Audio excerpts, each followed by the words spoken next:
Bom dia, welcome back. Well, today's Monday. Tomorrow, it'll be exactly 1 week that I have left here in San Francisco before I go back to Brazil. Today is the first warm day that I've experienced since I've been back. Since I got here, I should say, about 5 weeks ago. It's actually warm. I'm overdressed. I need to take this jacket off when I get back to the house. It's nice. I'm guessing it's in the low 70s. It's like perfect. So the question I'm asking myself today's video, is have I thought of moving back here to San Francisco or staying here in San Francisco? Has this visit triggered something in me? The honest answer is yes. I have fantasized a little bit about what it would be like to move back here into my old house where I'm staying right now, rebuild my life here in San Francisco, and enjoy the comforts that I have here that I don't have in Brazil. But I've tried to avoid thinking about it, and it remains in the land of fantasy. There is no chance in hell of me moving back here or being able to move back here, nor do I want to move back here. I most definitely want out of the United States, but you know, San Francisco it's like having 1 foot outside of the United States. It's so unique. But the reality is I simply could not, in no way, shape, or form, afford to move back to San Francisco. I've already talked about that in other episodes. It's a very expensive city. And also, I know that I would get restless and bored very quickly, as I always do. Get that itch to get on a plane and fly somewhere outside of the United States. So, no. Moving back to San Francisco, not going to happen. Am I looking forward to getting back to Bahia, Brazil? Yes, I am. I'm looking forward to making a change there, which is to move back to the city of Salvador, get out of the small city in the state of Bahia that I've been living in. I've talked about that already, and that's coming up very soon. Be so happy to be back living in Salvador again. Is there anything I'm not looking forward to about returning to Brazil? It might be the hot weather, the very hot weather, but you know, it's actually late spring now, or it's mid-spring, and it's been raining, and I'm sure temperatures have come down from their summer highs, so it's not going to be so unbearable for the next 6-7 months. But otherwise, yes, there are things I miss about being in Brazil, and I'm looking forward to getting back. I most definitely will not miss the very high prices here in the United States, and they seem to be going up and up and up with every passing day. And when the mad is going to hit the fan in a few weeks as these tariffs hit the market, and I won't be here for that, thankfully. Now I've walked up from the Mission District to the Castro District, the world famous Castro District, the gay district of San Francisco. We'll be getting up to Castro Street in about another block or two. Oh boy. As I mentioned before, I moved to San Francisco in 1975. Castro Street, I have mixed feelings and mixed experiences. My best memories of the Castro district and Castro Street are all around my political activism. In the 70s, of course, it was gay rights, fighting Anita Bryant and that Briggs Initiative in California against LGBTQ teachers, which failed, and Anita Bryant crashed and burned, thanks to our activism. And then there, of course, was the tragic assassination of Harvey Milk and Mayor George Moscone. Lots of protest demonstrations, marching, and finally the White Night riot. And then, you know, anytime something happens that affects the gay community, people are out in the street in the Castro.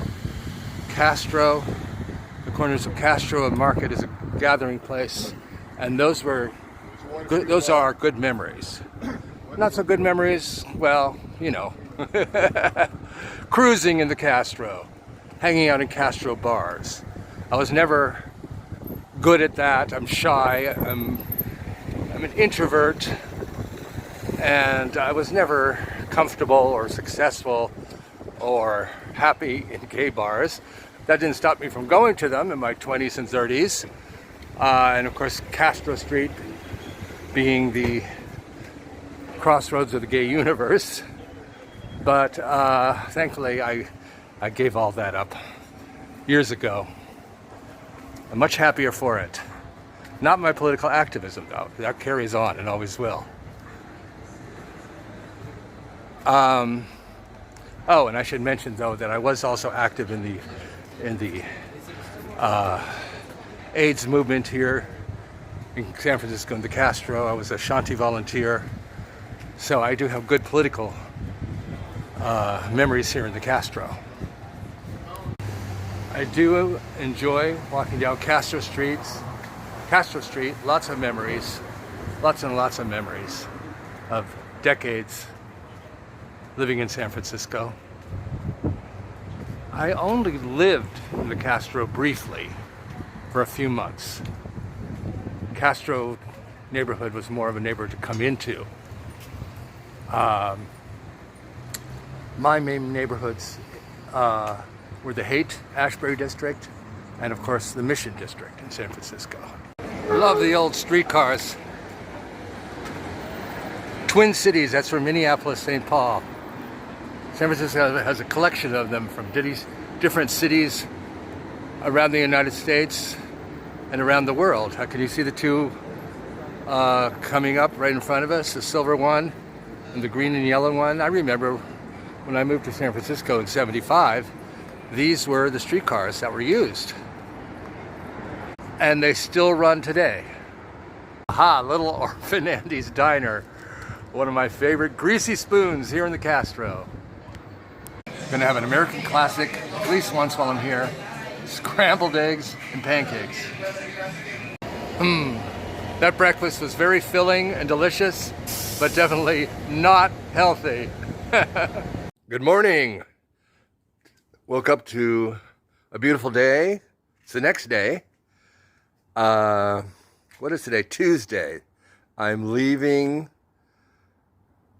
San Francisco a week from today, going back to Bahia, Brazil.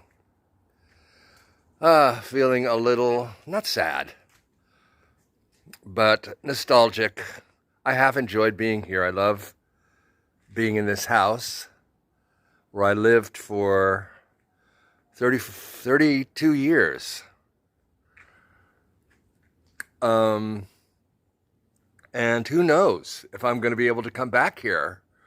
You know, this studio apartment, garden apartment that I've been staying in, Mark is going to need to rent it. He needs the income. So it would be weird to come back to San Francisco again and not have this apartment to stay in, this house.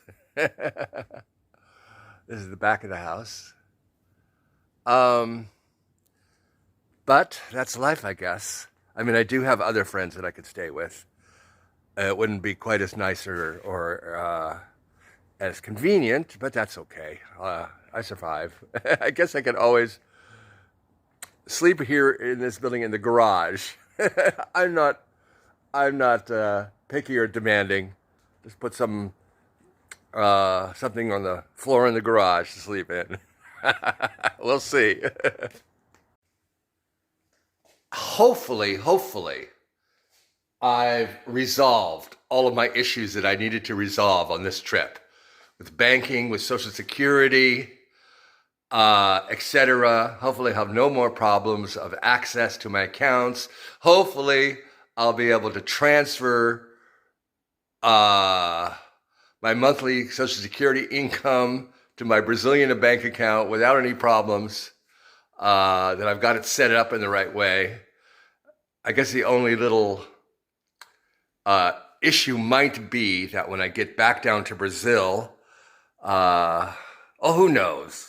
Deal with it when it happens, if it happens. Hopefully not.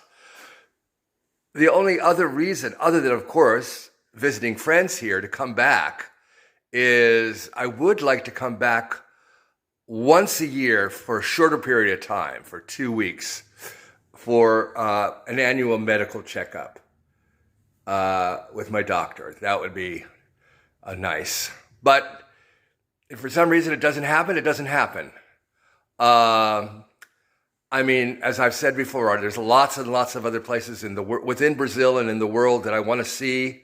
I don't really like having to spend so much money on a plane ticket back here.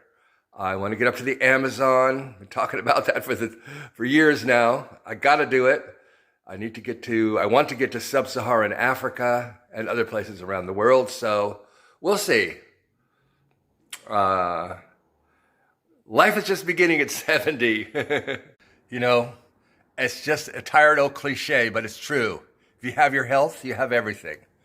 And hopefully my health issues are under control. It's been almost 6.5 years since my stroke, and my blood pressure is normal now. I take meds for it, control my heart issues, and my diabetes is under control. My blood sugar is normal. No alcohol. I eat pretty healthy. I'm a vegetarian now, so as long as I maintain my health, I'll be in good shape. I have a guaranteed income. It's not much, but it's steady Social Security income. You know, hopefully Don the Con Trump doesn't mess with that, with all of our hard-earned Social Security, which he and his cronies like to call an entitlement. It's not an entitlement. We earned it.